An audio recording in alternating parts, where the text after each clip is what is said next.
Welcome to Networking RX, a podcast devoted to helping business professionals like you enhance your networking skills in order to become more proficient giving and receiving quality business referrals and improving the overall quality of your life and the lives of those around you. The Networking RX podcast is a production of AmSpirit Business Connections, an organization whose mission is to empower business success through networking. Welcome back for another episode. This is Frank Agin, founder and president of AmSpirit Business Connections. You're listening to the Networking RX podcast. About a month ago, I shared an insight. It was episode 397.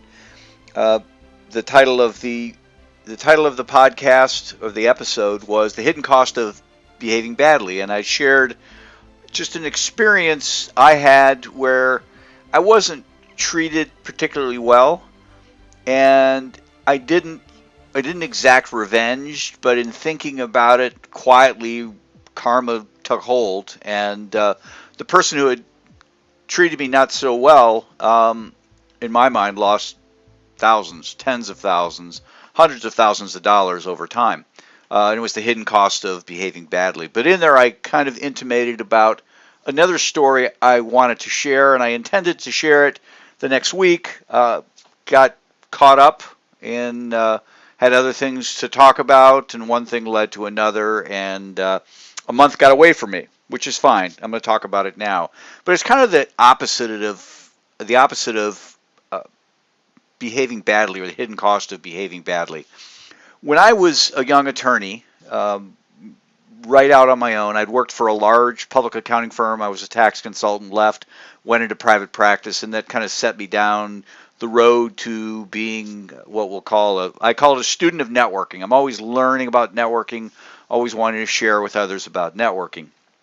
But at any rate, when I was in private practice, I was referred to a particular client.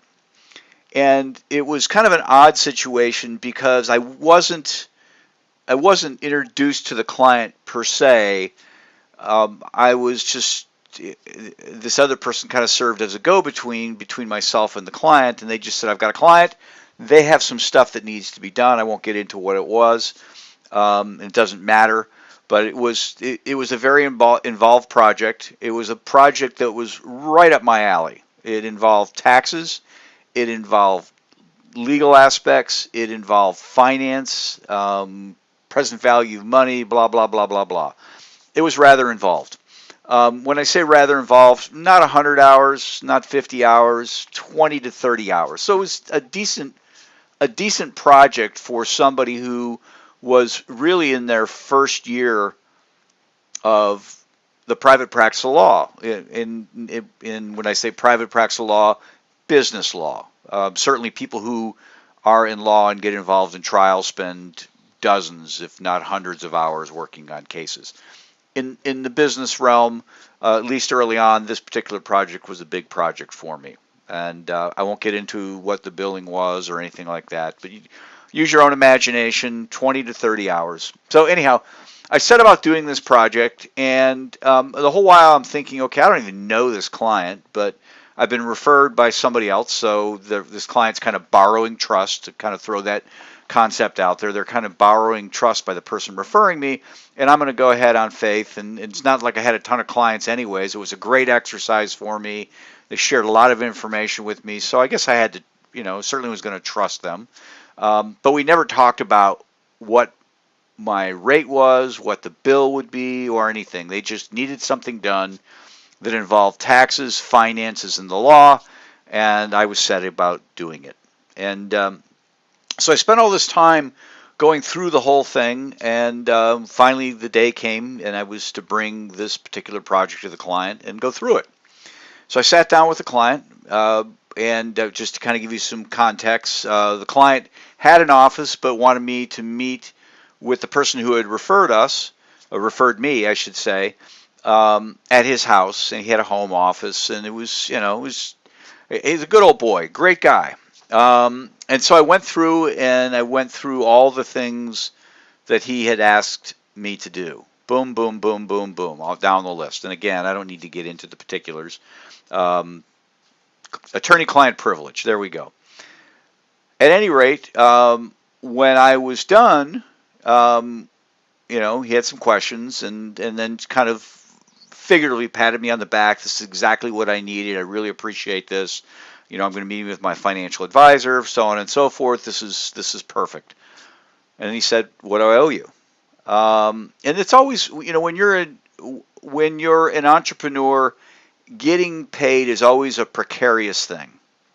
Now, for some entrepreneurs, like if you're a real estate agent, title insurance, or something like that, insurance agent, it's kind of built in, right? You sell an insurance policy, people understand they need to pay, you're paid a commission, it's coming from a third party.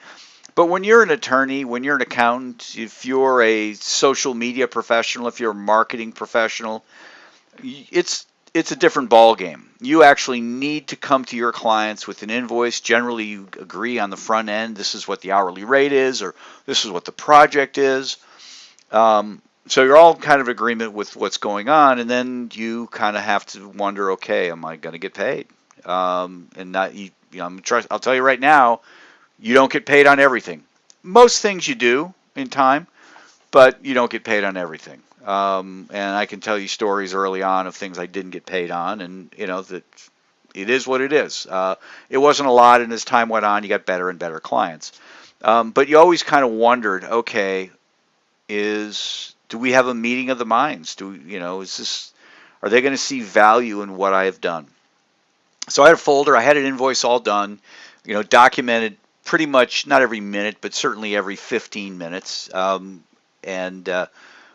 I worked on, what time I spent on. It was a couple page invoice, kind of going through, and then the front page had the total on it. And so I pulled it out of a folder and slid it across the table to the client. And he kind of looked at it and paged through it. And of course, my stomach is up in my throat because I don't know what he's going to say. Hey, this is ridiculous or whatever. And he looked at me and he said, Frank, if you need to go into all this detail for the IRS, then fine, you do whatever you have to do. But for me, you just tell me a number. Just tell me what I owe you, and I'll pay the bill. You're my attorney, one of his attorneys. I trust you. And I was kind of taken back by that whole commentary, because it's like, okay, a lot of clients, they want to see everything, right? They want to know, they're going to nitpick at it. Would you billed me twice for this or whatever? He was like, just give me a bill. I trust you. I'm not going to haggle. And I said, okay, that's fine. In the future, good to know. I hope there is a future, because this was a fun project, and he had a really great business, and there, hopefully there were other things and referrals to other people, and there were. And so he politely stood up, excused himself, went in the other room, and he came back with the check for the full amount. I was totally floored, because to that point, what I was sort of used to with respect to clients, even in my public accounting days, is you send out an invoice, and then it's the reminder game. It's a good notion, a good thing would be getting paid in 30 days. A bad one, well, I guess not getting paid at all. Getting paid in installments. I had a client that had me do a ton of work for them, and great person. Got them the invoice, and it was like, yeah, I really don't have the money. I'll just pay you over time. Literally paid me $50 to $100 over the next 3 or 4 years. And I chuckle but in the moment it wasn't funny, right? Because you've done all this work and you're kind of putting other stuff on the back burner. And all of a sudden now you're going to get $50 to $100 a month. And it was nice when you weren't doing the work, getting the $50 to $100 a month. But that first couple months, that month was just bad. Felt bad. At any rate, so to give somebody an invoice and have them pay you on the spot was unheard of. I was just totally floored by it. I was happy. Don't get me wrong. I was totally happy.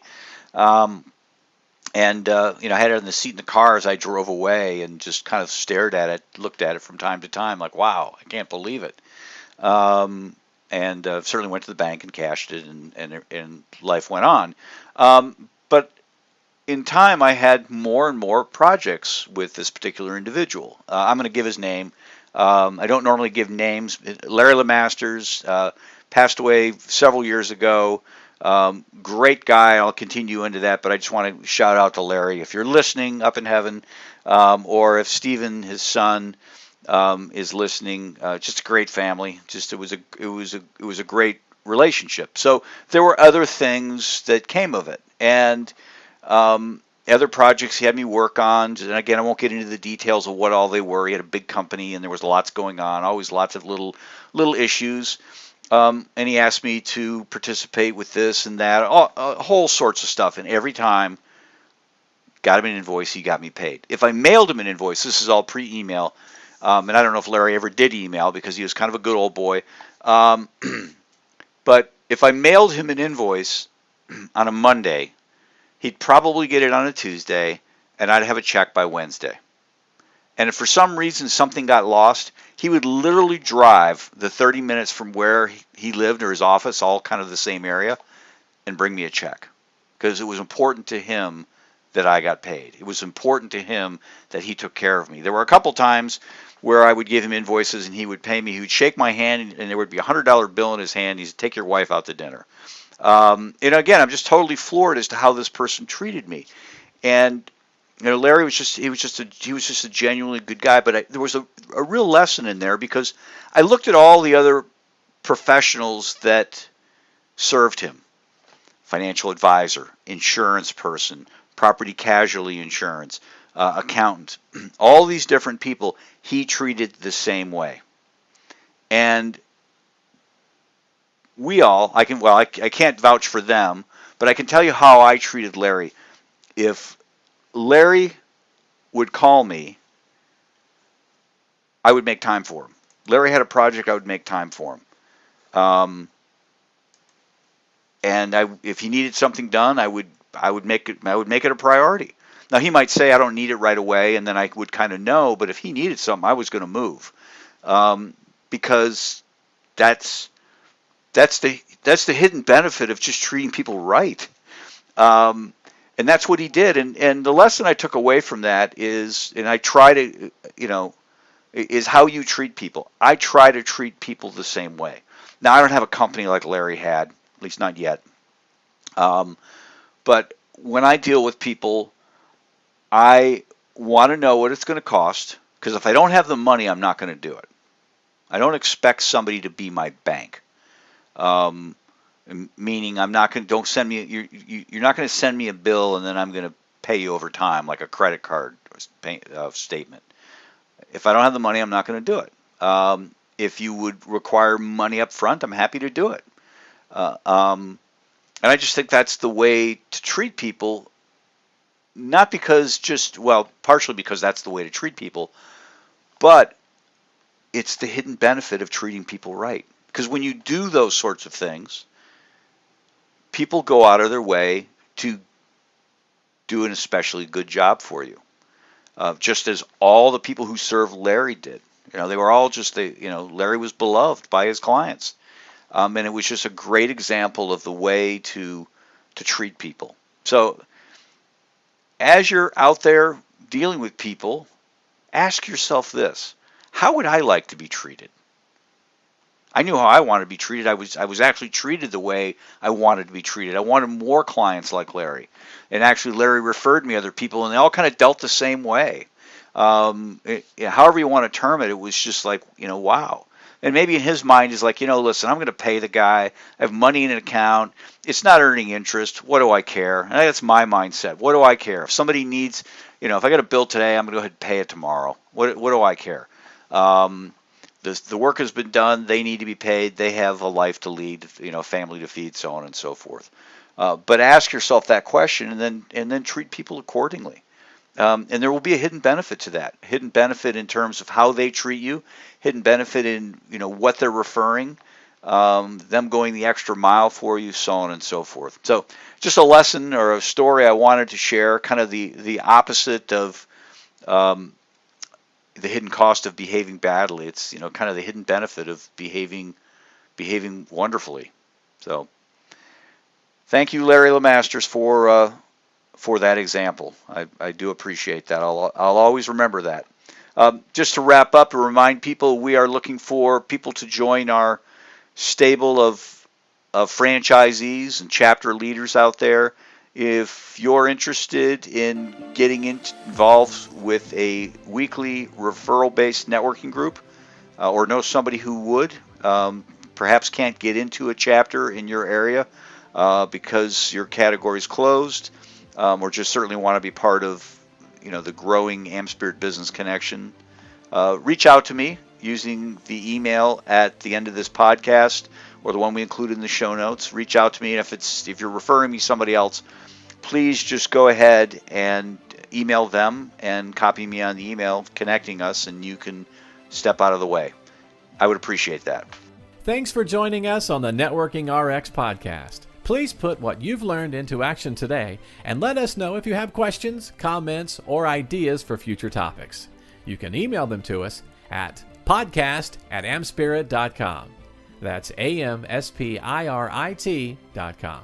Finally, so you never miss an episode, be sure to subscribe to the Networking RX podcast through iTunes, Overcast, or however you receive your podcasts. Now get out and network with someone. The Networking RX podcast is the copyright production of AmSpirit Business Connection. All rights reserved.